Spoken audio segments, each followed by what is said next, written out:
Orang Belanda sangat menarik. Biasanya akan memasang jembatan di atas air, tapi mereka membuat jalan di bawah air. Apakah tidak takut air akan masuk ke dalam? Bila ada kapal yang lewat, apakah tidak akan membuat sungai runtuh? Yang berbeda dari persepsi orang adalah, kapal tidak akan membuat sungai itu runtuh.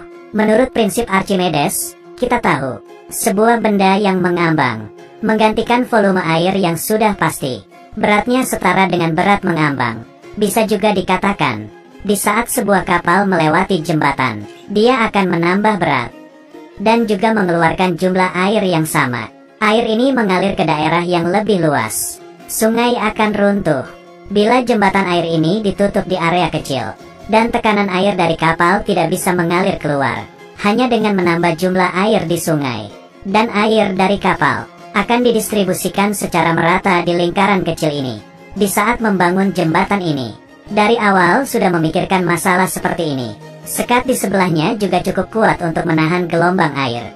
Karena itu tidak perlu meragukan keamanannya. Tapi kenapa arsitektur tidak membangun jembatan di atas air, tapi malah membangun di bawah sungai? Pada awal perencanaan proyek, sudah ada jembatan gantung, rencana feri dan terowongan. Pada akhirnya mereka memilih jembatan air, karena jalan tol ini adalah bagian dari jalan tol N302. Jembatan gantung dan feri akan mempengaruhi efisiensi lalu lintasnya, dan biayanya sangat tinggi. Kedalaman jembatan air adalah 3 meter.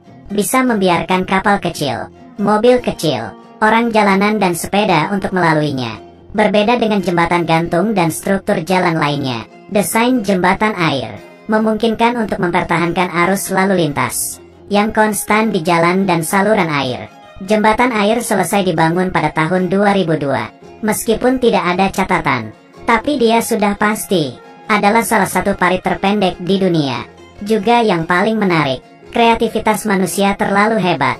Kamu pernah melihat orang menggali lubang di tanah, tapi kamu pernah melihat menggali lubang di laut kah? Tapi kenapa orang harus menghisap air laut dan menggalinya menjadi lubang? Sebenarnya apa gunanya? Ini karena sedang memperbaiki jembatan di atas air yang lebih dalam. Susah untuk langsung menghisap air dan masuk ke dalam laut. Dan orang-orang tahu cara yang paling baik adalah, pertama menggunakan pipa baja atau plat baja yang banyak, lalu menusuknya ke dalam laut, dan mengelilinginya membentuk lingkaran atau kotak. Kemudian air di dalamnya, semuanya dihisap keluar. Di saat sudah tidak ada air, kemudian diikat dengan kuat, menuangkan beton, perbaiki dermaga dulu, lalu pondasi tiangnya bisa menahan tetap di dalam air. Plat baja lingkaran ini disebut cofferdam. Sedang dalam pembangunan proyek pemeliharaan air untuk membangun fasilitas yang tahan lama. Dibentuk pelindung sementara. Kegunaannya sangat jelas untuk mencegah air masuk. Itu juga dapat menopang dinding lubang pondasi. Setelah sudah selesai diperbaiki, akan melepas cofferdam, lalu lanjut memperbaiki selanjutnya. Tapi masalah datang bila di saat cofferdam air pasang naik membanjiri cofferdam. Di sini harus mengagumi kepintaran manusia. Demi menghadapi segala resiko, orang harus membuat tuntutan keras pada cofferdam.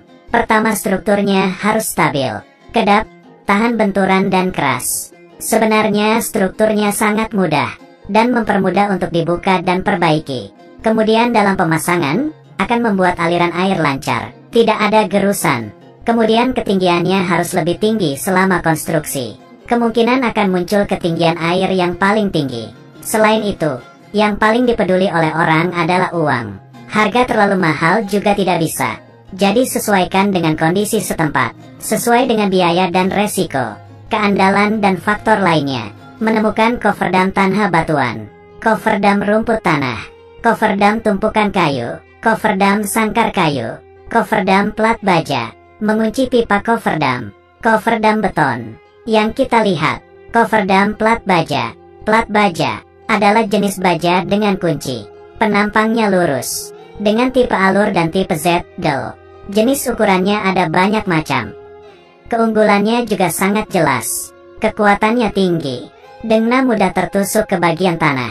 Juga bisa bangun di perairan, mencegah air masuk dengan baik, dan bisa menyesuaikan dengan keinginan. Membuat bentuk yang berbeda-beda, bisa dipakai berkali-kali, karena bentuknya yang sering digunakan.